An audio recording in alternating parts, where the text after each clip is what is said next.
Limbah lagi, limbah kulit nanas.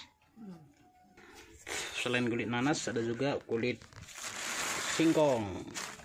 Nah, kulit singkong kita bersihkan lagi. Dan ini labu kuning, limbah labu kuning, termasuk biji-bijinya.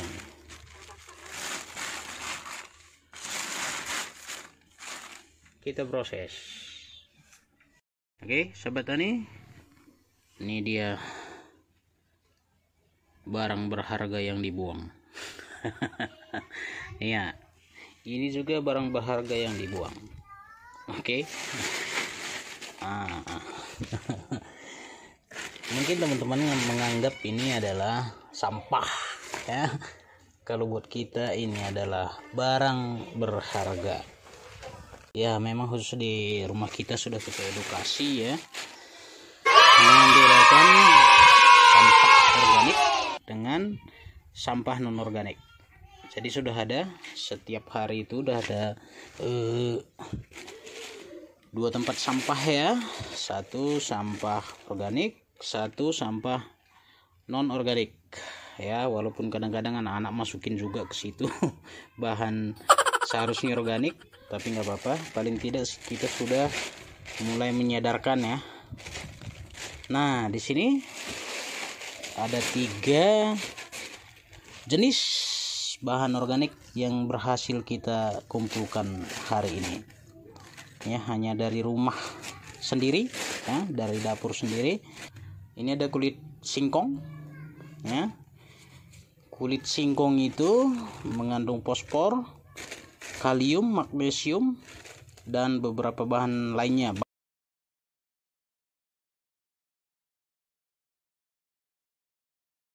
Baru ini mengandung C, ya, vitamin C dan nitrogen, juga kaliumnya walaupun dalam kadar rendah, ya. Juga memiliki kadar gula untuk perkembangan mikroorganisme.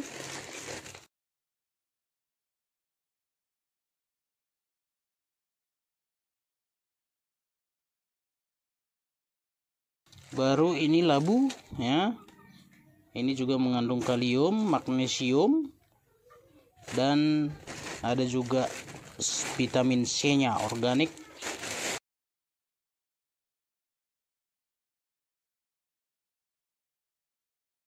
Semuanya organik, teman-teman. Nah, jadi ini akan kita proses lagi untuk menjadi pupuk organik.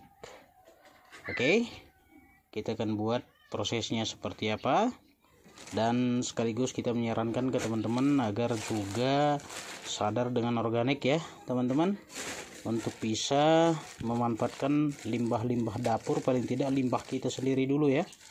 Jadi buat kita ini bukan sampah, ini adalah sesuatu yang berharga. Oke. Ya, kita lanjut untuk prosesnya. Nah, di sini, ya, kita sudah memiliki ataupun mendapatkan sampah-sampah organik. Nah, jadi ini kita bersihkan dulu semua dengan air, ya, air bersih. Kita cuci semuanya.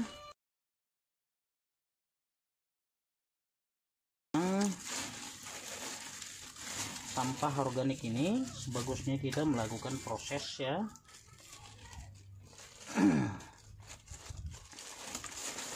untuk mengubah menjadi sesuatu yang bermanfaat, gitu, ya, sehingga lingkungan kita pun tidak tercemar, teman-teman. Padahal ini sesuatu yang sangat bisa kita proses, ya, kita manfaatkan untuk pupuk organik cair. Jadi bisa teman-teman lihat di beberapa jurnal pertanian yang bahkan sudah melakukan penelitian terhadap sampah-sampah organik, ya,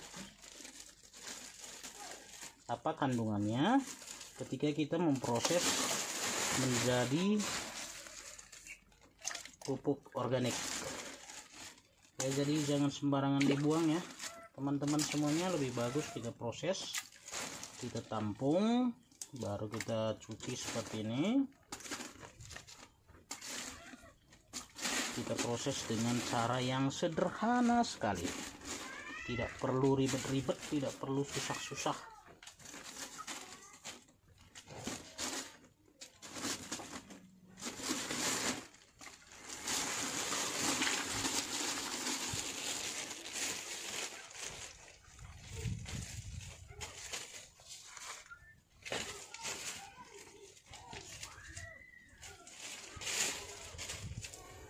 Nah, ini kita bersihkan. Cukup hanya pembersihannya seperti ini aja ya teman-teman.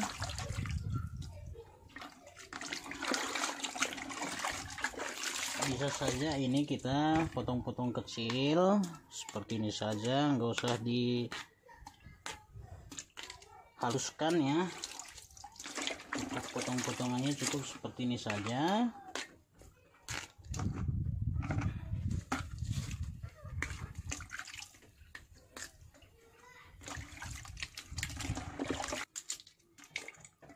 Dalam waktu paling lama 3 bulan dengan cara rekomendasi dari Ekoenzim, relawan Ekoenzim, ini sudah sangat bisa difungsikan, sangat bermanfaat buat semua tanaman kita ya.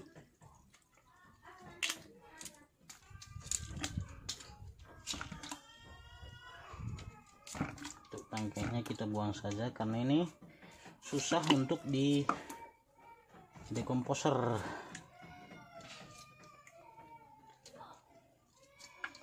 Rugi dagingnya, sisa sedikit pun, padahal ini seharusnya udah dibuang ya. Mungkin teman-teman di rumah ataupun ibu-ibu rumah tangga nih suka sekali buang saja ke tempat sampah. Baru ini ada molase, ada juga air leri.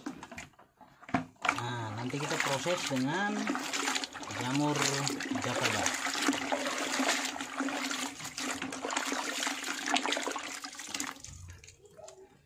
Ya, kita juga tetap belajar ya teman-teman semuanya. Kalau masalah apa isi kandungan haranya bisa teman-teman searching di Google. Tapi satu hal yang pasti, semua bahan-bahan organik, apalagi tumbuhan, tanaman, itu udah dibuat Sang Pencipta, manfaatnya masing-masing. Pencipta menginginkan agar manusia itu mengolah dan mengembalikan hasil alam kembali ke alam itu sendiri. Makanya Tuhan atau Sang Pencipta menciptakan mikroorganisme ya, itu kata kuncinya teman-teman.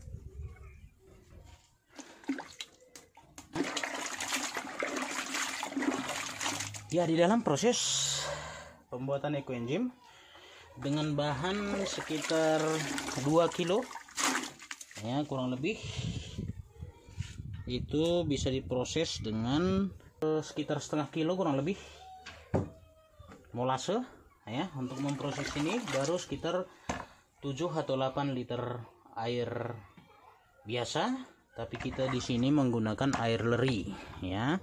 Dan nanti kita proses lagi dengan jamur jakaba sehingga hasilnya semakin luar biasa. Ini sudah kita cuci bersih dan sudah kita potong-potong walaupun tidak terlalu kecil sekali. Oke sahabat tani semuanya, untuk tadi memproses Ekoenzim digabung dengan jakaba ya. Jadi ini kita sudah bersihkan bahan-bahan organik tadi yang kita kumpulkan dari sampah rumah tangga ya. Jadi airnya sudah kita buat sekitar 10 liter. Ini kita bersihkan, baru kita tebar saja seperti itu teman-teman. Nah, tidak susah dan justru sangat gampang ya.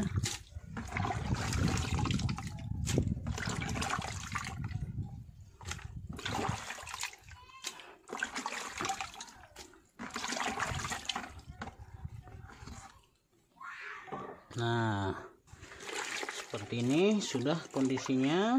Jadi air leri ditambah molase ditambah dengan bahan-bahan organik, sampah dapur, ini kulit singkong, nanas, labu kuning, apa yang ada masuk semua, tidak masalah. Cuma kalau kita mau menghasilkan lebih spesifik, kita harus pilah-pilah lagi ya. Artinya kalau kita mau menghasilkan pupuk organik cair nantinya yang kandungan K-nya lebih tinggi, mungkin kita cari bahan-bahan organik yang mengandung unsur K lebih tinggi, lebih dominan gitu ya. Ya, itu dia, seperti itu aja teman-teman semuanya. Tinggal kita gabungkan dengan Jakaba. Jadi organik eco enzim. Ini indukan Jakabanya kecil. Nah, kita taruh aja di atasnya, ngambang dia di atas. Nah, maka secara alami akan terproses menjadi bahan organik dan dibantu dengan Jakaba. Ya, ini Jakabanya udah kurus nih karena kemarin sudah kurang nutrisi ya di media satunya yang wadahnya kecil. Jadi kita taruh aja di situ. Seperti itu saja.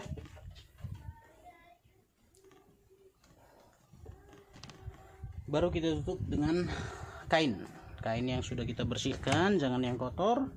Kita tutup dengan karet, ikat dengan karet.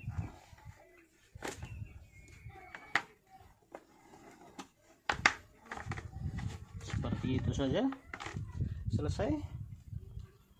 Baru kita simpan di tempat teduh yang tidak terkena sinar matahari langsung, gampang. Nah, oke. Hanya seperti itu aja prosesnya.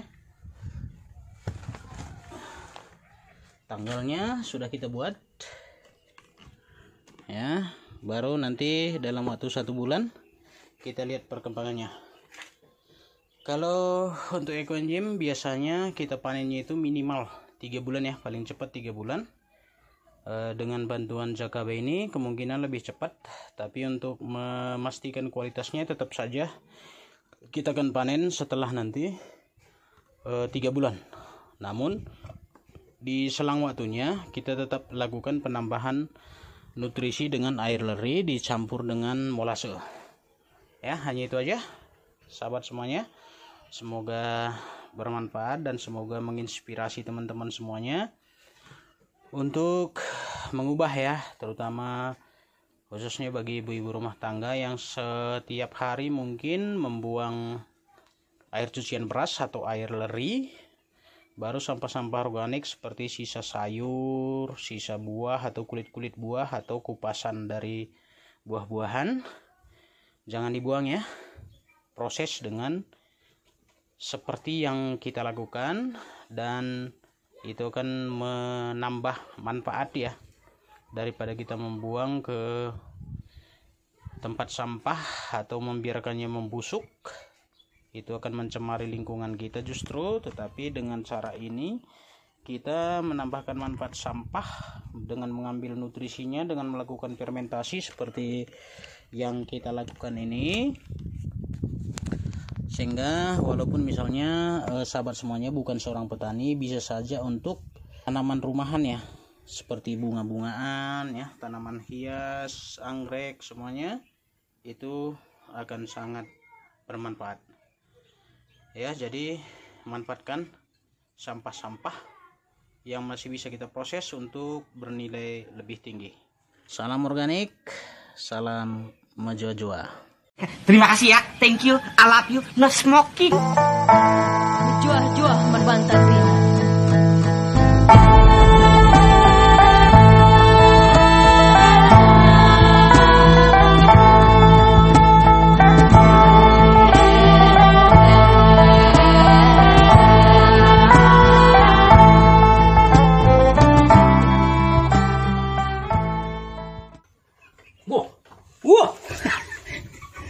Sepertinya sudah ada.